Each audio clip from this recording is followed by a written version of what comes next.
they ain't never been to my house. Hey girl, what you doing this weekend? With bacon strips, bacon jam, and bacon crumbles. She's giving her some, she's giving me It's a bacon lover's fantasy.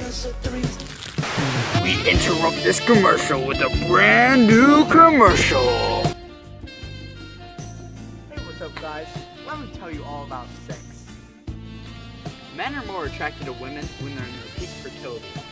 Women are more attracted to manly men. This is because evolutionarily, men are able to spread better genes if they're more manly.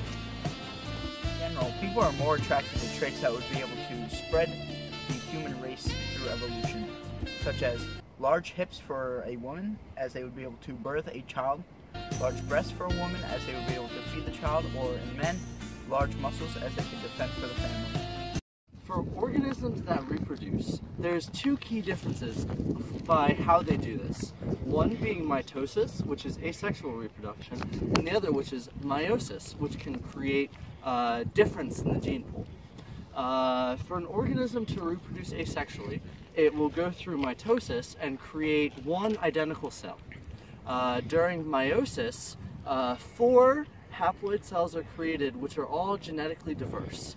These could lead to evolutionary traits such as being able to combat disease and have the strongest survival, as known in evolution, survival of the fittest. For example, in an environment where over the course of 200 years it was continuously getting colder, and there was a bacterium which reproduced through mitosis, and a bird which reproduced through meiosis, you would be more likely to see the bird adapting to the environment rather than the bacterium, because it can spread its the genes for adapting to the cold, and the birds that can live in cold environments will be most likely to survive, while the bacterium, all of them will die because none of them can adapt. Boing, boing, boing, boing, boing, boing, boing, boing, boing, boing, boing, boing, boing. Meiosis has 8 stages instead of mitosis is 4 stages. Now, when you start meiosis, you start out with the diploid cell, which has double the amount of chromosomes than the normal cell.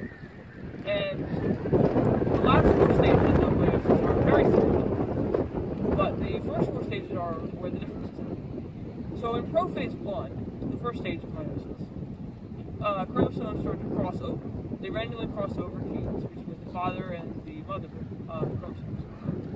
And then, in metaphase 1, they line up 2x2 in the middle instead of single file. And then in anaphase 1, they split into their pairs.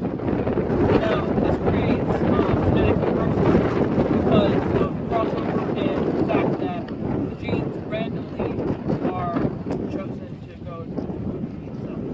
So that one cell could have 5 of the dad's genes and 3 of the mother's genes, and the other cell could have 3 of the dad's genes and 5 of the mother's genes.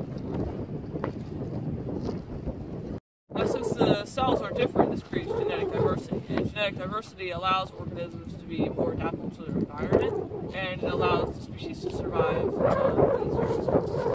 Sex sells in advertising is because when they have a sexy person in the same image as the object they're trying to sell, they use transfer propaganda to transfer the image from the person to the object, as you'll remember the sexy person that you saw in the image or film. In conclusion, sex sells in advertising because when the person or the demographic that they're advertising to thinks of the object they're trying to sell, they think about the sexual feelings that they felt during that commercial, which can lead to higher recognition and positive imagery towards that object. You are sexually attracted to another person because of the benefits that come from meiosis and evolution. For example, when you are sexually attracted to someone, it is because you think that they have good enough genes to pass down and to birth a new generation of children which have the best genes to survive and adapt in your current climate. So next time you're thinking about reproducing, remember, sexual reproduction is the way to go.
Yes. Well, I don't know how to feel about this.